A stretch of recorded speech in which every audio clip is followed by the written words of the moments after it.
وانكو سلاميرتا أديك أنت ما دقنتهاي وحنو مليناي مقالة مرة أنا تقبحدي وقوري آد وين أدقنتهاي حتى ننكاس أدوسو قودي لكن أديك ما أكيد ناقنا وفي عن كنول ناقا مركي لقورسي دا كدب وين نوران لكن أديك فالحما أياد نقطي ما حنوزنتهاي أديك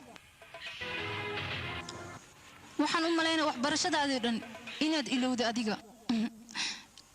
sababtoo ah nin faqiir ayaad guursatay waxbarashadeen sida ay kaaga baabaaday waxbarasho in noloshaad ku nooshahay ma iskeenayaan hadda adiga ma fahamtay sababta aniga wiilkaas guurkiisa aan ku diiday waxaan ku diiday noloshaan foolxumada ah adiga aad ku nooshahay in anigu ku noolaado hadda fiiri nolosha jacayl kaliya kuma xirna anigana arkaysid marmar oo kaliya ayaan dhulka cagaha dhigaa adigana waxaa rabtaa riyo dhan inaad gudatid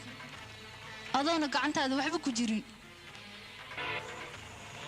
waxaa tahay qof cilmi leh oo haddana jaahil ah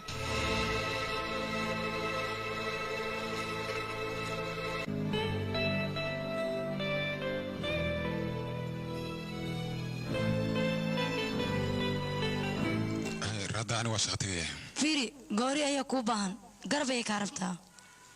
goori ah haa abbow ninkii shaqooyinkii badan wuu ku khasaaray 6 biloodna ma shaqaynayn marka joornaalka waxaan ka akhristay shirkadaada nin ka shaqeeya inaad rabtid marka ninkaas ka dhiman hadaa ninkay ka dhigi lahayd abaal weyn ayaan ku haylaa waa ku barya abbow goori ninkaaga ani shaqo waa siinaa haddii sumcadaada iyo sumcadiisaba aan wax u dhimin xafiiskayga ha yimaado beriyaa soo shaqo tago adduunya xaalkeedsan le ah raadda waan baxayaa okay fadhiiso fariisa baay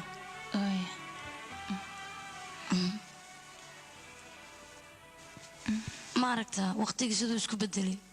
ninkii aad ka cararaysa oo leed waa jaahil ayaa maanta intaa u timid waxaad uga baryaysaa ninkaaga mutacalima shaqo inuu siiyo aniga kaama aarsanayo balse wax baan ku fahansiinaa ninkan waa ninkii hadda ka hor aad saaxiibada inta soo waday aad dhahaysay in la barta ninkan uma qalmo sababtoo wuxuu yahay askar maanta ma aragtaa dad madax ayaa isku dagaalaysa sidii ula kulmi lahaayeen dadku waxay dhahaan nin walba guul gaar naag ayaa ka dambaysa laakiin aniga waxaan ahay naagta ugu horreysa oo guul gaarta oo ninkeeda ka dambeeyo fiiri ninkayga heer sare ayuu isgaarsiiyey anigana heer sare ayuu igaarsiiyey bal hadda waxaan ku weydiinaa yaa waa qofka cilmiga yaqaan oo haddana jaahilka aniga bis adiga